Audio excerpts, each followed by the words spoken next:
Bonsoir mesdames et messieurs, merci de votre fidélité pour OMSA Télévision. Bienvenue dans votre émission Afrique à émergence unique et inégalable au cœur des problèmes panafricains. Les guerres dans des régions panafricaines, c'est aussi ça qui freine les développements panafricains. C'est le cas de la Mali, de la Burkina Faso, beaucoup de pays, mais aussi la RDC, deuxième pays le plus grand d'Afrique, l'un des pays les plus riches en ressources naturelles, mais sa population très pauvre. Avec les élites politiques congolaises, nous allons essayer de débriefer la sécurité dans l'est du Congo pour comprendre ce qui ne va pas à l'est du Congo avec nos quatre invités. Je commence par ma droite, monsieur Trésor, bonsoir.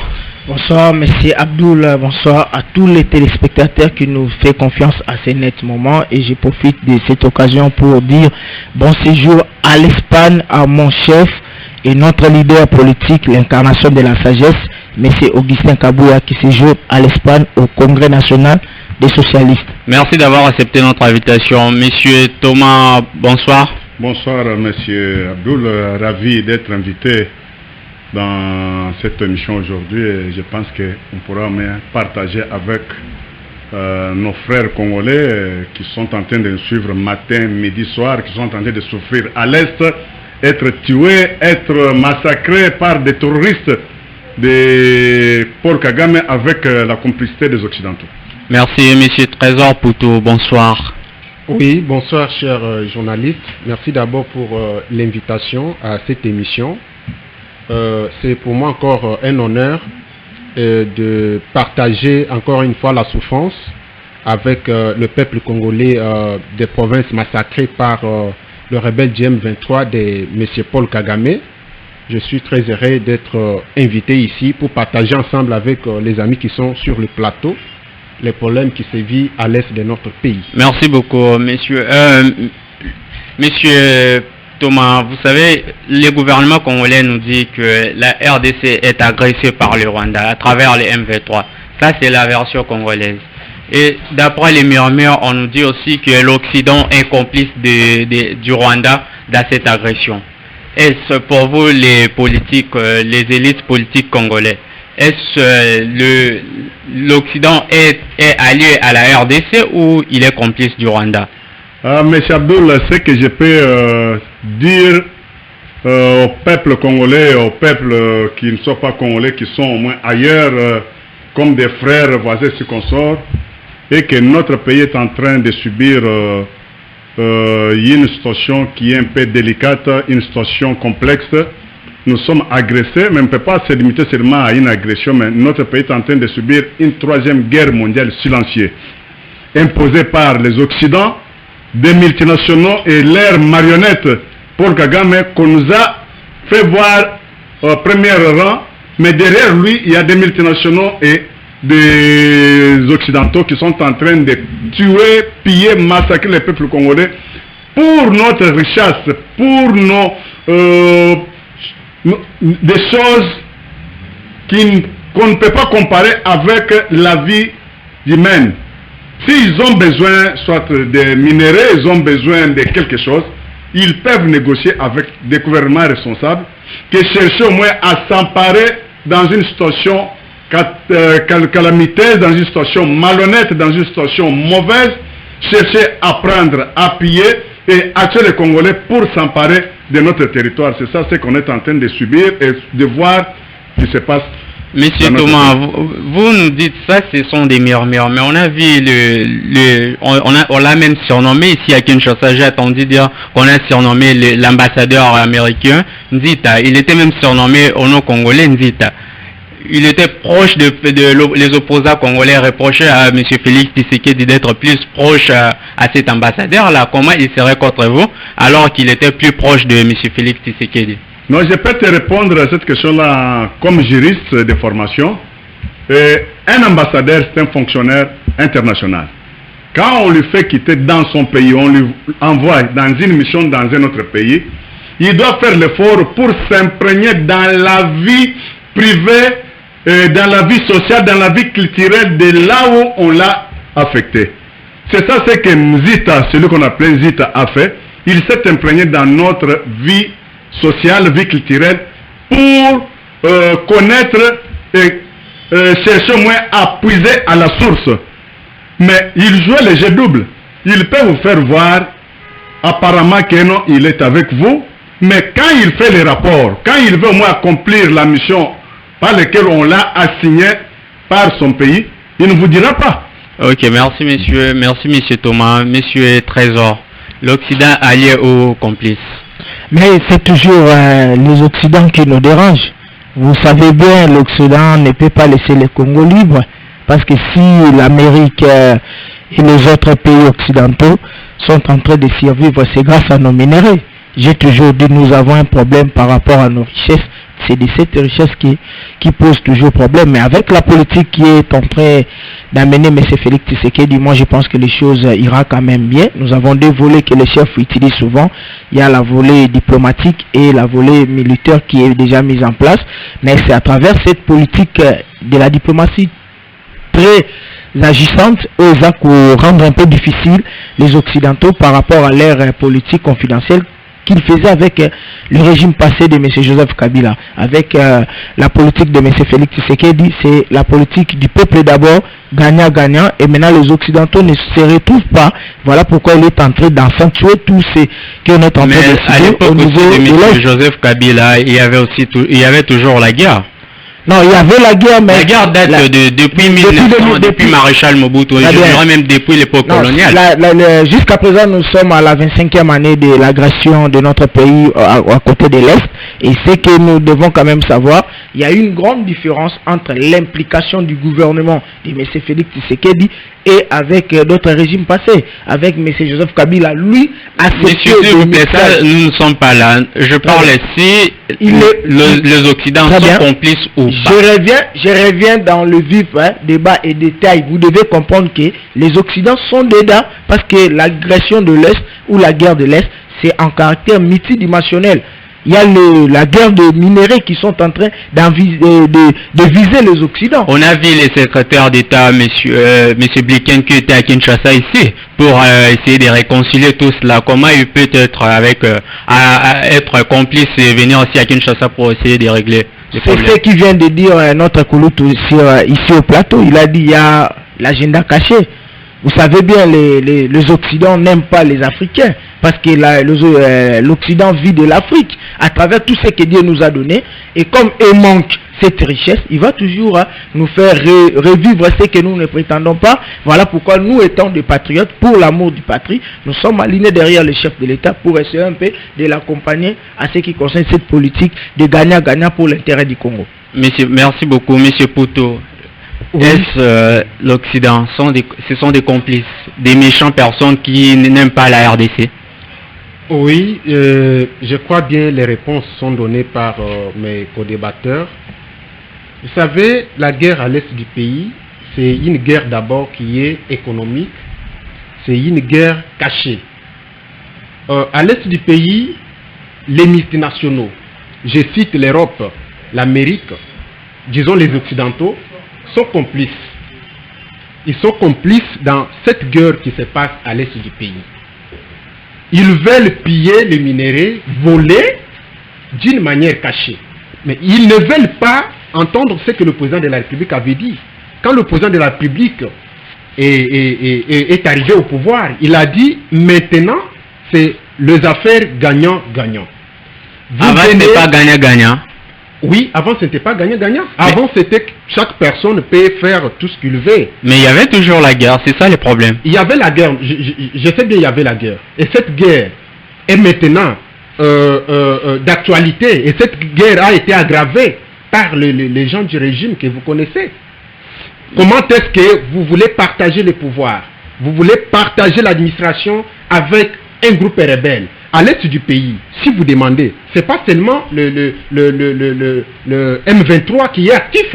Il y a l'ADF, il y a plusieurs groupes armés là-bas. Et pourquoi ils ont voulu distribuer les pouvoirs, se partager les pouvoirs avec le M23? Donc il y a quelque chose caché là que Kagame a fait de telle sorte qu'il... Mais l'Occident n'est pas là, l'Occident n'est pas dedans dans ce problème-là. Vous venez de voir, il y a 2 jours à 1 jour, il y a un avion de la France qui a atterri à Kisangani. Mais d'après les chefs RVA congolais, il a dit que l'avion n'avait rien dedans, il y avait rien dedans. On a fait des investigations. À l'intérieur de l'avion, il y avait le matériel militaire. Vous êtes en train de nous dire, s'il vous plaît, monsieur, vous êtes en train de nous dire que le chef de la RVA nous a battus? Mais ce sont des informations sur place qui nous est parvenues. Mais c'est l'information qui nous est relayée par... Ce sont les informations officielles qui nous est parvenues. Il y avait les matériels militaires à la destination. Ils ont dit que c'était pour l'Ouganda. Alors, les multinationaux sont complices. Les Américains, les Européens sont complices dans cette guerre. Mais je sais très bien que par la volonté suprême du président de la République, Félix Tshisekedi, c'est lui qui est maintenant en train d'achever. Chitez là, s'il vous plaît. Oui, je suis en train de chiter. C'est lui qui est en train d'achever maintenant l'idéologie et l'esprit de Lumumba, de Tshisekedi. Je sais qu'il y aura la paix à l'est du pays et on n'arrivera pas le mois de décembre sans qu'il n'y ait pas la paix à l'est du pays. Monsieur Thomas, qu'est-ce que la RDC, qu'est-ce que vous, les élites politiques congolais, qu'est-ce que vous faites pour la guerre à l'est du Congo, les problèmes de l'est? Non, les problèmes de l'est... Parce que l'ami vient de dire que ça constitue, c'est aussi un problème économique, tout ça. Non, là, je me répète pour dire que la situation de l'est, elle est très complexe. La guerre qu'on nous a imposée, elle est ouverte et fermée. Fermée pourquoi? Parce qu'il y a des complices internes qui sont des répondants des Occidentaux et des pays limitrophes et des multinationaux qui déstabilisent leur pays pour les intérêts égoïstes. C'est comme ça qu'on dit que la guerre est fermée. La guerre est ouverte. Plusieurs groupes armés sont financés par des multinationales et des Occidentaux. Et les Occidentaux, là, ils ont besoin que tirer, rançonner, soit prendre nos minéraux pour leurs intérêts égoïstes. Et la guerre, elle est économique. La guerre, elle a pris plusieurs dimensions qu'on ne peut pas atteindre à développer point par point, soit pièce par pièce. Mais c'est une guerre de mauvais goût qu'on ne peut pas accepter que ça puisse continuer de la façon. Exemple facile, il n'y a pas longtemps, les CG des Nations Unies, tes camarades, soit tes confrères journalistes, on avait posé la question pour connaître pourquoi cette guerre continue toujours à l'est de l'RDC. Et le monsieur qui détient les secrets du monde, comme le secrétaire du monde, il a parlé d'autre chose qu'un vrai Congolais ne peut pas supporter. Il a reconnu que les mercenaires, soit des rebelles, soit des terroristes existent, mais ils sont appuyés quelque part. Je vous pose la dernière question. Vous êtes déjà près des partir. Vous avez les bureaux vous appellent pour du travail. Quelle réforme faites-vous, les gouvernements? Quelle réforme faites-vous? Quelle approche vous amenez pour terminer cette guerre? Non, la première chose pour qu'on puisse au moins arriver à terminer la guerre, ça demande l'implication de tout Congolais, comme le fils de Franck Fatih Béton, qui a fait l'appel à tout Congolais de se prendre en charge, de réformer les idées de pensée. Parce qu'auparavant, les Congolais ne prenaient pas la charge, soit des responsabilités de leur pays. Maintenant, la responsabilité est confiée à tout Congolais de se prendre en charge, là où il est, qu'il sache que c'est son pays. On n'a pas d'autre patrimoine, on n'a pas une autre chose à revendiquer à part l'intégrité de notre pays. Et quand les Congolais vont se prendre en charge et vont prendre conscience que trop c'est trop, on s'est laissé faire pour l'intérêt des Occidentaux, ou bien on était naïfs, prenons notre responsabilité de sauver notre pays. Okay. Ça sera un début de commencement de la fin de la guerre. Merci beaucoup, M. Thomas. Merci d'avoir accepté notre invitation. Non. À la prochaine, on va vous inviter. Non, c'est moi qui te remercie de m'avoir donné cette opportunité de s'échanger avec mes frères co-débatteurs et les peuples qui sont en train. Merci beaucoup, Monsieur Trésor. Quelle réforme faites-vous? Qu'est-ce que le gouvernement prévoit pour achever la guerre à l'est du Congo? Non, il y a déjà... Proche de l'IDPS, si vous êtes au pouvoir, qu'est-ce que vous vous Non, mettez nous en place sommes toujours là, derrière la vision du chef de l'État, sur sa détermination et son engagement.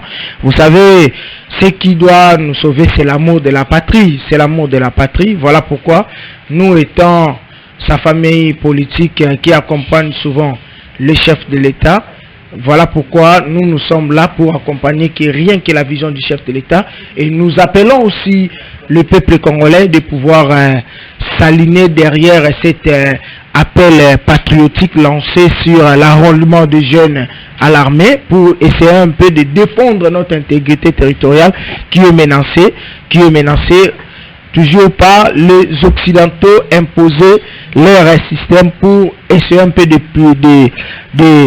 piller nos minéraux, mais je pense qu'avec la détermination du chef de l'État et l'engagement et l'amour de la patrie qui anime le peuple congolais actuellement, on comprend que plus rien ne sera comme avant.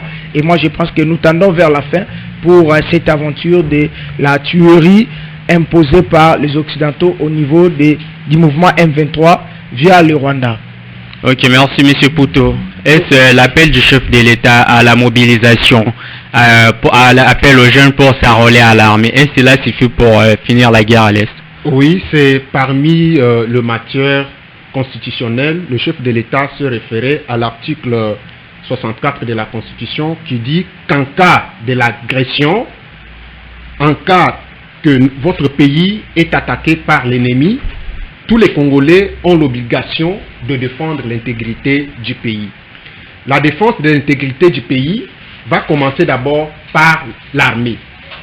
C'est l'armée qui défend, qui a une mission officielle de défendre les pays de notre pays. Alors, l'appel que le chef de l'État a lancé, moi aussi, je me joins au chef de l'État pour appeler toutes les... Justement, est-ce cela est suffisant pour finir la guerre à l'Est?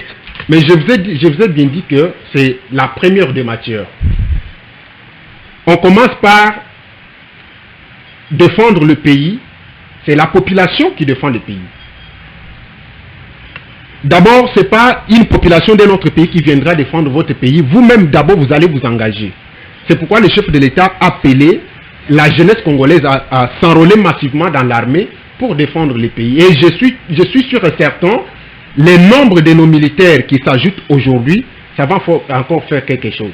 Et je précise que par la détermination du chef de l'État, tout ce qu'il est en train de faire est réformer l'armée, financer l'armée, ça va nous donner les résultats. D'ici là, quelques temps, vous verrez le changement à l'est du pays. On ne parlera pas jamais de la guerre à l'est du pays. Monsieur Eric Pinda, bonsoir, bienvenue. Bonsoir, monsieur les journalistes. Avec un grand retard.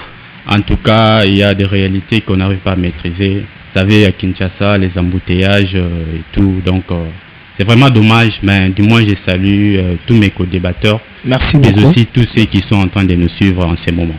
Merci, bienvenue. Entrons déjà dans les vifs du sujet. Est-ce la guerre à l'est du Congo, l'Occident est complice ou allié? D'abord, j'ai constaté qu'il y a une monotonie sur le plateau. J'ai trouvé des gens, ils ont toujours les discours qui vont dans le même sens. Mais justement parce que vous n'étiez pas là. Exact. D'emblée, avant de commencer, j'aimerais dire aux camarades qui sont en face que, vous savez, on ne peut pas venir sur un plateau aussi sérieux comme celui-ci pour venir dire des choses qui ne sont pas précises. Je précise parce que le camarade a dit quelque chose de très très grave, mais lui-même ne s'est pas rendu compte de la gravité de ce qu'il a dit.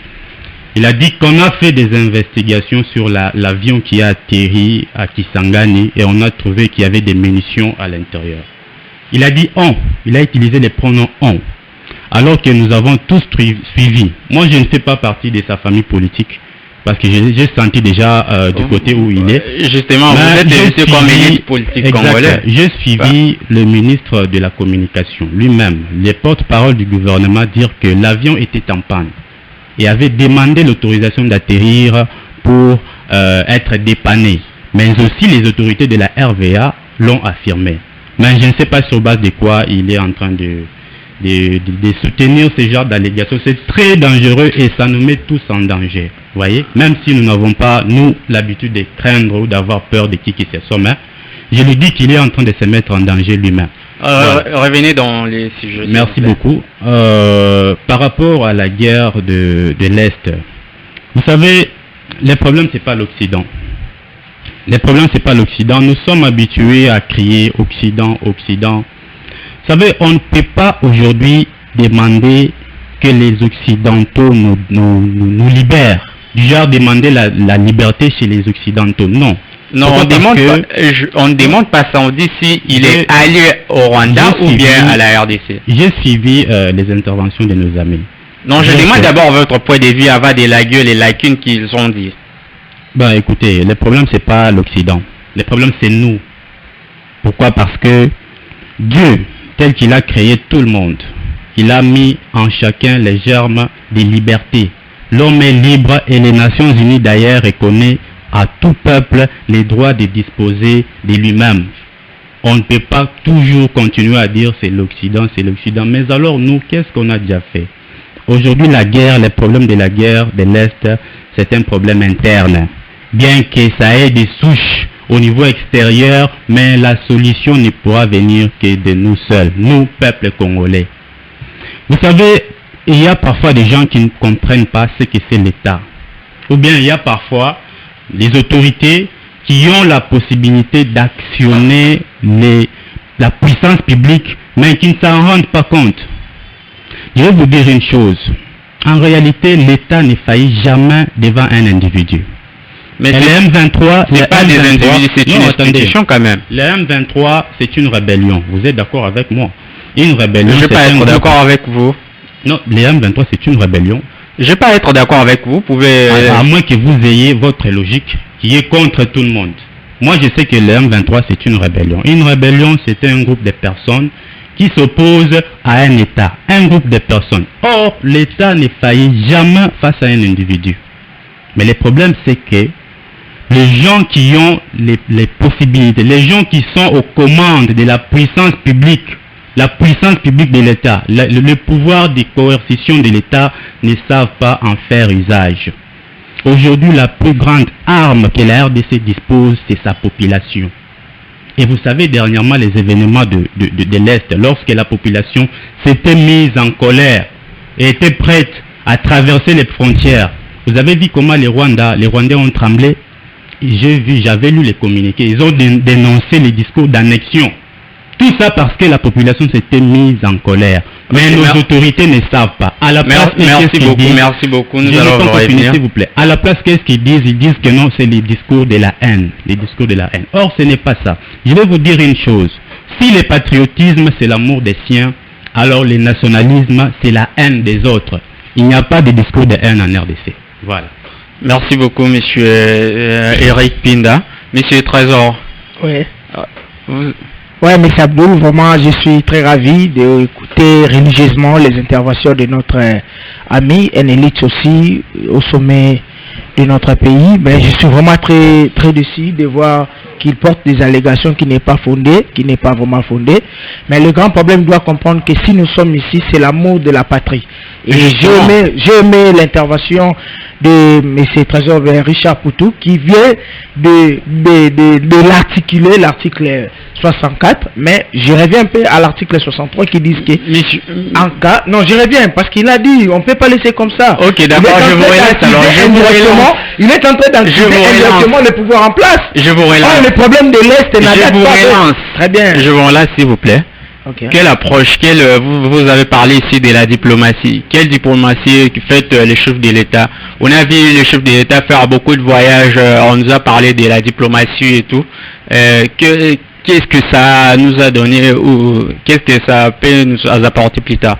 Donc la diplomatie nous a vraiment beaucoup aidé parce qu'on ne peut pas faire la politique sans les renseignements, on ne fait pas vraiment la politique sans la diplomatie. Vous savez, la diplomatie c'est quoi? C'est la manière de pouvoir aller tenter, convaincre le décideur du monde. Donc, il doit d'abord reconnaître que le monde appartient aussi à des décideurs qui décident par rapport aux organismes internationaux, raison pour laquelle si tel n'était pas le cas, on ne devait pas se présenter étant membre des Nations Unies parce que ce sont des organismes qui faits par les hommes. Aujourd'hui, il a évoqué que non, nous sommes indépendants, le peuple congolais a l'air droit de pouvoir faire tout ce qu'il est en train de faire. Oui, c'est bien, mais ce que je peux te dire, la diplomatie agissante de M. Félix Tshisekedi a vraiment démontré de quoi on était beaucoup plus coincé par les Occidents et de quoi on était beaucoup plus empêché de pouvoir retrouver Monsieur notre... Président, s'il vous plaît, on était beaucoup empêchés avant.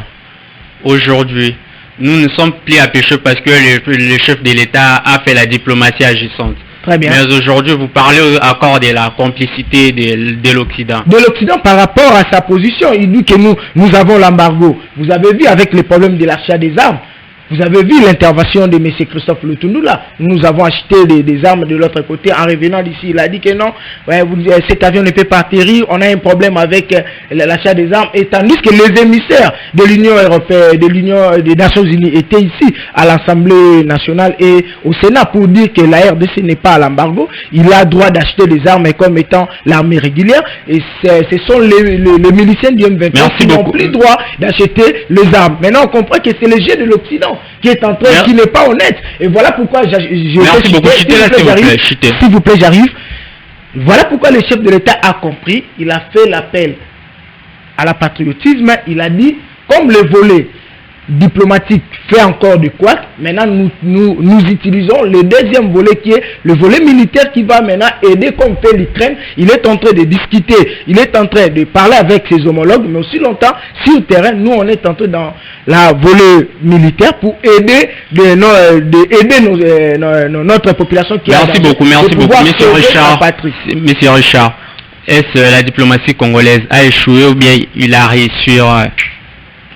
Merci mon frère encore une fois pour la parole. Je vais d'abord recadrer mon frère devant moi que... Non, je vous ai posé une question d'abord. Je vais répondre à la question. Ici, on est venu, nous avons des problèmes. Notre pays a un problème sécuritaire. Notre population de l'Est est en insécurité et cette insécurité nous est imposée par nos voisins en complicité avec les pays occidentaux. Alors, quand on est venu ici, on est venu débattre pour les problèmes du pays, donner les pistes de solutions aux problèmes du pays, mais on n'est pas venu s'attaquer. Justement, on est venu dire des bonnes informations. Oui, on n'est pas venu je vais parler pour la diplomatie du chef de l'État.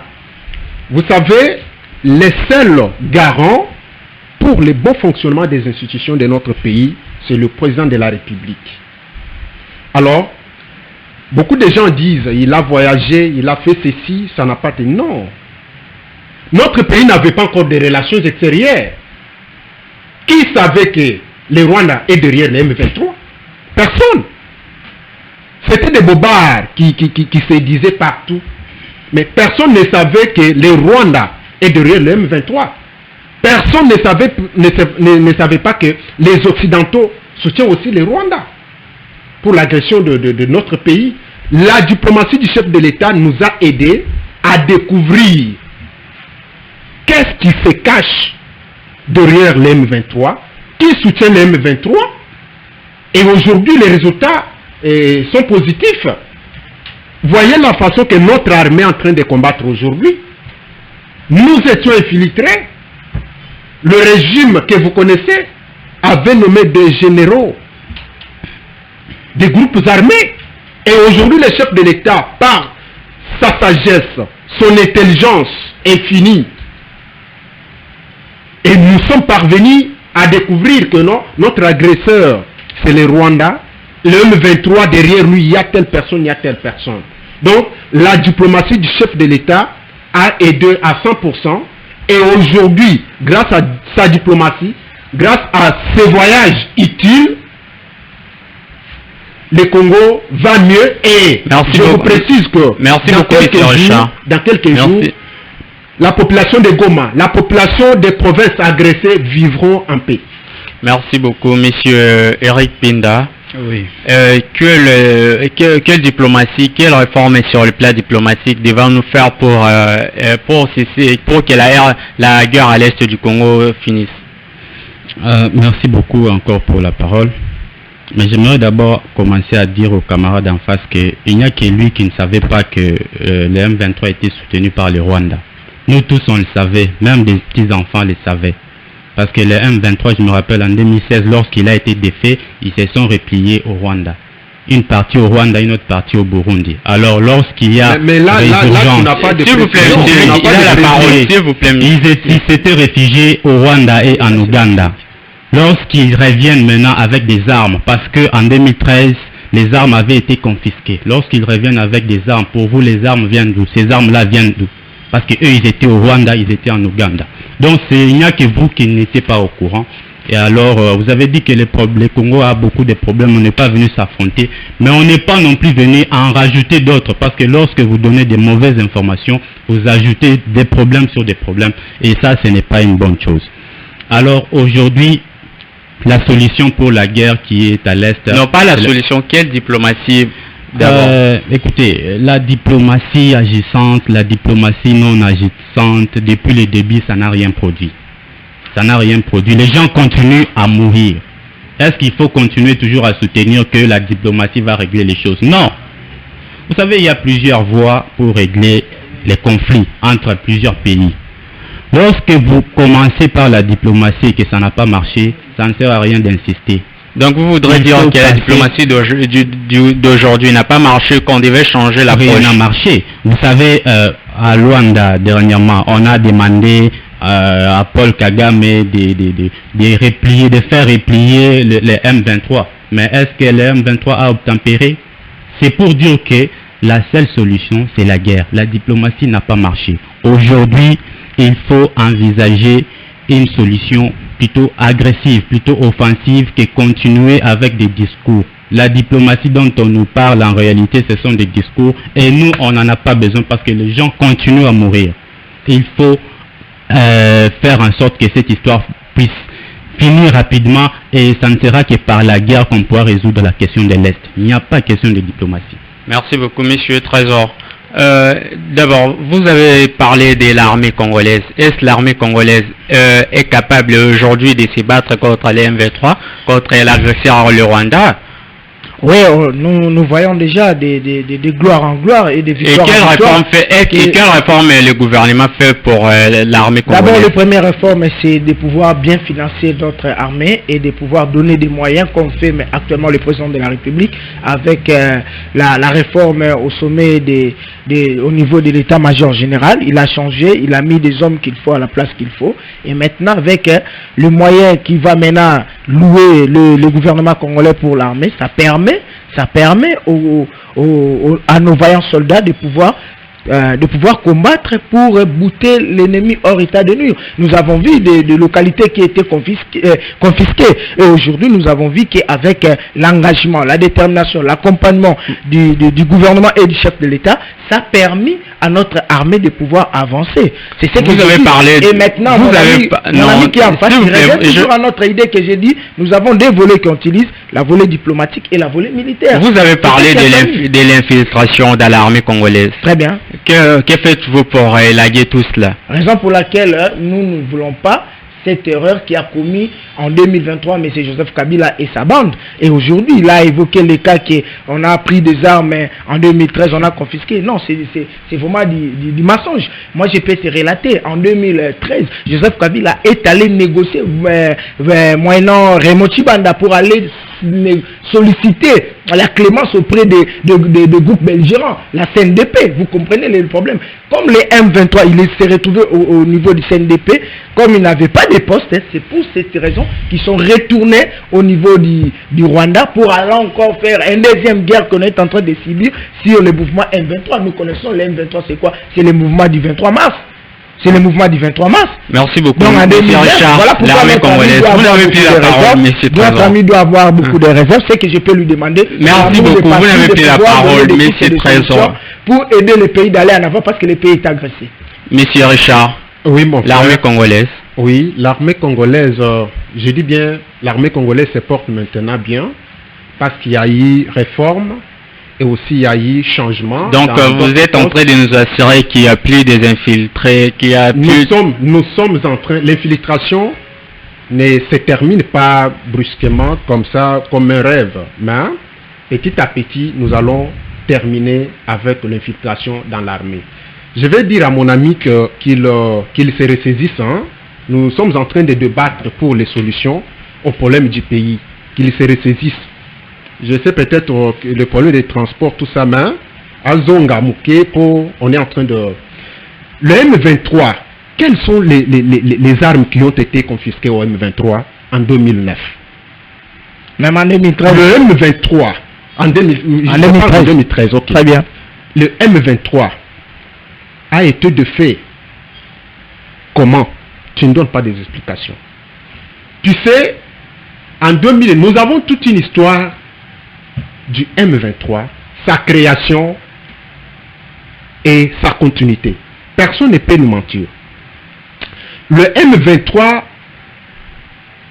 il y a eu, donc les gouvernements de cette époque-là a sollicité. Il a causé au nom de la paix. Il a tout donné pour qu'il y ait la paix, mais il n'y a pas la paix de pays, toujours la paix. L'ancien président et son gouvernement, ils sont partis. Ils ont causé, négocié avec les M23. Non, s'il vous plaît, on est déjà vers la paix. Parlez-nous d'abord de l'armée congolaise. Je suis en train de parler de l'armée. Vous aurez des postes, vous serez nommé dans l'armée, et l'exemple que je vous donne, dans la province orientale, celui qui était nommé le général chargé des opérations, c'est M. Makenga, le chef du M23. Et tu nous dis que les armes ont été confisquées. Le M23 est parti ici, à Kitona, dans le recyclage. Ils ont été recyclés ici, à Kitona. Parlez-nous d'abord de l'armée. Notre armée se porte maintenant bien sous la vision du président de la République, Félix Tshisekedi. Vous voyez qu'avec les nouveaux chefs d'état-major qui viennent d'être nommés, dans quelques jours, vous avez vu quand même le changement. Merci beaucoup. Je me souviens, Moussé Laurent Désiré Kabila a dit en tant que patriote, ne jamais trahir les Congos. Tout ce que nous sommes en train de faire aujourd'hui, tout ce que beaucoup de Congolais compatriotes sont en train de faire, ils sont en train de trahir le pays. Merci beaucoup. Merci beaucoup. Mettre dans la main, soutenir notre armée pour une victoire certaine. Monsieur Eric Pinda, je reviens voir vous. Vous êtes opposant aujourd'hui. L'IDPS aussi était opposé ailleurs. Ils sont en train de nous parler je ne sais pas comment bien expliquer cela. Ouais, non, vous devez connaître. Non, je parle d'abord de vous. Quelle approche aurez-vous quand vous serez au pouvoir pour l'armée congolaise d'abord? Quelle armée de la RDC aura quand l'évonu bâtissons sera au pouvoir? Parlant de l'armée, lorsque l'ami dit que tout va bien dans l'armée, en tout cas il contredit même les gens qui lui ont envoyé sur ces plateaux. Même le président, M. Félix Tshisekedi lui-même, je ne lui ai jamais vu se tenir et dire que tout va bien dans l'armée. Parce que d'ailleurs, vous avez des informations, le M23 tend toujours à avancer vers Goma. Donc, il s'est contredit. Non, là, c'est une fausse information. C'est une fausse information. Vous ne pouvez pas continuer la parole. Vous n'avez pas la parole. Merci beaucoup, M. Kadoul, mais on s'était, mais on dit que c'est une fausse parole. Vous n'avez pas la parole. Kiwanja, Rutshuru, ainsi de suite. Et tout ça, dans l'armée, tout va bien, selon lui. Ça, c'est selon lui. Alors, vous savez, par rapport à l'armée, vous savez, la stratégie de nos voisins, notamment les Rwandais, c'est quoi? Tous les infiltrés de l'époque, à l'époque où l'AFDL est entré en RDC, tous ces gens-là qui avaient infiltré l'armée tendent à leur vieillesse. Tous ces éléments-là rwandais tendent à leur vieillesse. Alors, quelle est la stratégie qu'il faut faire? Il faut mettre la pression sur les gouvernements congolais pour que les nouveaux éléments qui sont dans les M23 puissent intégrer l'armée pour qu'il y ait une sorte de rajeunissement. Mais fort malheureusement, à l'allure où vont les choses, les gouvernements congolais risquent de fléchir et accepter les dialogues. Ça, c'est vraiment une très mauvaise nouvelle.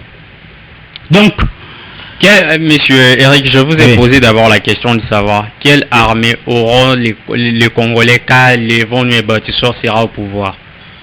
Non, vous savez, si vous lisez certains articles sur Internet, certaines opinions, on va vous dire que la RDC n'a jamais eu d'armée, une armée nationaliste. Pourquoi? Parce que à l'époque de Mobutu faisait recours aux mercenaires, vous le savez très bien. À l'époque de Kabila, que ce soit les pères, les fils. Il faisait appel aux armées étrangères telles que la brigade d'intervention de la SADC, ainsi de suite. Alors, ces gens-là risquent d'avoir raison, que la RDC n'a jamais eu une armée. Alors, aujourd'hui, ce qu'il faut faire, l'armée qu'il faut avoir, c'est une armée composée de Congolais.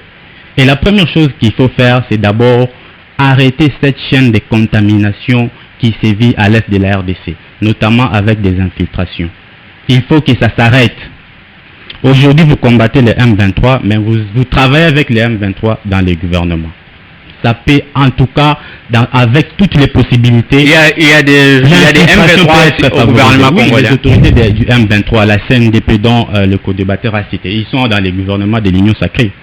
Et par rapport à l'appel que M. Félix Tshisekedi a lancé pour la jeunesse, c'est bien bon. Mais moi, j'aimerais que ces jeunes-là qui ont compris qu'il fallait défendre notre patrie, ils ont justement respecté l'esprit de la Constitution, notamment en son article 63. C'est-à-dire qu'aujourd'hui, l'unité dont on parle, on peut en avoir autour de l'armée, et non autour du pouvoir de l'Union sacrée. Parce que vous savez, l'autre appel qu'on avait lancé, notamment pour constituer l'Union sacrée, ceux qui étaient allés aujourd'hui, ils regrettent. Et ils regrettent toujours la même chose. Merci le non-respect de l'engagement. Le non-respect des engagements. Et c'est pour dire que ceux qui iront aujourd'hui, pas pour soutenir l'armée, mais pour adhérer à la vision de l'Union sacrée, l'UDPS et consorts, risqueront encore de regretter prochainement. Comme ceux qui sont aujourd'hui dans l'Union sacrée sont en train de regretter. Et ça, c'est dommage. Et donc, cette unité-là, on peut les constituer autour de notre armée. Merci beaucoup, merci beaucoup, monsieur Eric, monsieur Trésor. Nous sommes déjà à la fin. Qu'est-ce que vous pouvez dire sur tout? Donc, je voulais tout simplement dire à M. Eric Pinda de pouvoir éviter des contradictions. Il est en train de se contredire. Il dit quelque chose et son contraire. Quand il a parlé de l'infiltration de l'armée, lui-même au début... C'est votre dernier mot. Je suis dans le dernier, je respecte les minutes. Protège-moi comme vous avez fait à M. Eric. Justement, laisse-moi chiter. Je peux même donner mes minutes. Il ne parlera pas de ce qui est important pour dire qu'il doit quitter d'abord cet esprit de militantisme et qu'il est venu défendre son parti politique ici. Croire qu'il est en train de dire des histoires qui concernent les pays. Dommage, aujourd'hui, je suis très déçu de voir que les jeunes comme moi, ils ne comprennent pas l'amour de la patrie. C'est que je peux lui demander. Le Congo nous appartient tous. Aujourd'hui, Félix Tshisekedi passera. Vous et moi, vous êtes encore là comme étant relève. Nous devons d'abord s'engager, aider et à sauver le pays qui est menacé. Nous parlons de l'infiltration, ça a commencé de loin. Aujourd'hui, vous revenez encore à ce qu'on est en train de se mobiliser, de pouvoir défendre notre patrie. Je vous demanderai que le président de la République est dans le bon chemin. Il est en train de pouvoir mouiller les maillots pour sauver le pays qui était déjà vendu par le prédécesseur que vous venez d'énumérer ici. Et aujourd'hui, je te dis que la RDC a une armée solide et confort avec les moyens et l'engagement. Comme il est en train d'animer le chef de l'État, on va gagner cette guerre. Et je sais que c'est une guerre imposée par... Bientôt le 23 sera à Goma. Merci beaucoup, monsieur Trésor. Monsieur Richard Poutou. Ok, merci beaucoup pour le mot de la fin. Ce que je veux dire, c'est que nous devons soutenir et être derrière le chef de l'État, commandant suprême de l'armée et de la police congolaise, pour une victoire certaine à l'est de notre pays. Nous devons mettre fin à cette guerre qui a tant duré. Ok, je propose encore quelque chose à notre gouvernement. Je sais que notre Premier ministre et nos autorités de l'Union sacrée m'écoutent. Nous devons, le gouvernement congolais doit créer une caisse de solidarité nationale. Comme on a fait avec le Covid-19. Comme on a fait avec le Covid-19. Plutôt que de faire des marches lancées par les opposants. Donc, au compte de notre armée. Au lieu de faire des marches inutiles, ça n'apporte rien. Que l'État congolais crée une caisse de solidarité nationale où ça ne sera pas détourné. Ça ne sera pas détourné. Non, il y a de peur là. Les doit de verser même 2000 francs chaque mois. Et pour citer, je dis encore ceci à notre ami, notre armée se porte bien pendant les opérations et pendant tous les mouvements, notre armée se porte bien avec la nouvelle vision du chef de l'État, commandant suprême Félix Tshisekedi. Nous allons gagner et il n'y aura pas quelque chose qui va encore se passer à l'est de notre pays. Je vous remercie. Merci beaucoup, Monsieur Eric Pinda. Votre mot de la fin. Nous sommes déjà à la fin. Vous pouvez chuter et vous pouvez donner aussi votre avis sur comment pouvons-nous terminer la guerre. En tout cas, je vais ici conclure en disant que, vous savez, nous sommes un parti politique. Nous avons une idée autour duquel nous avons bâti notre parti.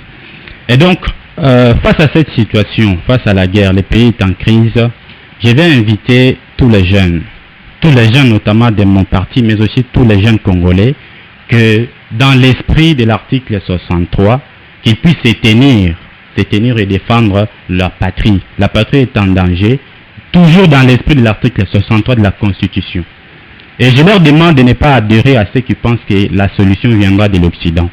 Je veux que ces jeunes-là se tiennent main en main et défendent la nation. Il n'y a que le peuple qui défendra ces pays et cette patrie. Donc, en tant que membre du parti politique, le BAT, parti cher à Alain Bolodjoa, j'invite donc tous les jeunes à soutenir et à défendre les pays, toujours dans l'esprit de l'article 63, et non soutenir les politiciens tels que ceux de l'Union sacrée, ceux qui pensent que la solution de notre pays viendra de l'Occident. Merci beaucoup d'avoir accepté notre invitation, monsieur Eric. C'est moi qui vous remercie. Merci, monsieur Trésor, monsieur Richard. Merci beaucoup, merci. Et nous disons merci au DG Paul Tossoua qui accorde toujours de la valeur à la jeunesse. Aujourd'hui, c'est une fierté de pouvoir voir qu'on est là pour donner notre contribution à ce qui concerne notre pays. Donc, une fois de plus, nous vous disons merci. Merci beaucoup, merci. Merci d'avoir accepté notre invitation. On espère que prochainement vous serez disposé à accepter notre invitation. En cas de besoin, on est disposé. Merci aussi à DG Paul Tossoua de nous avoir accordé son plateau. Merci derrière les caméras, on avait ingénieur David, ingénieur Moussa. Merci beaucoup pour la technique. À la semaine prochaine. J'aurais dû oublier, nous avons une affiche là. Ingénieur David, s'il vous plaît, si vous pouvez mettre ça. Les livres Ma vie, mon entreprise, Ma vie, mon première entreprise et mon capital, livre du docteur Michel Mouvoudi, qui se vend à un prix très abordable. Je passe ce communiqué pour tous les jeunes, pour toutes les personnes qui veulent réussir sa vie, leur entreprise, de s'en procurer ces livres. Si vous voulez avoir ces livres, contactez le numéro 099 95 53 642. Je répète, 099 95 53 642. C'est un livre très riche, c'est un livre très passionnant et si vous lisez ça, vous allez réussir votre vie. Merci beaucoup à la technique, ingénieur Mousse et ingénieur David. À la semaine prochaine, chers téléspectateurs. Merci beaucoup. Au revoir.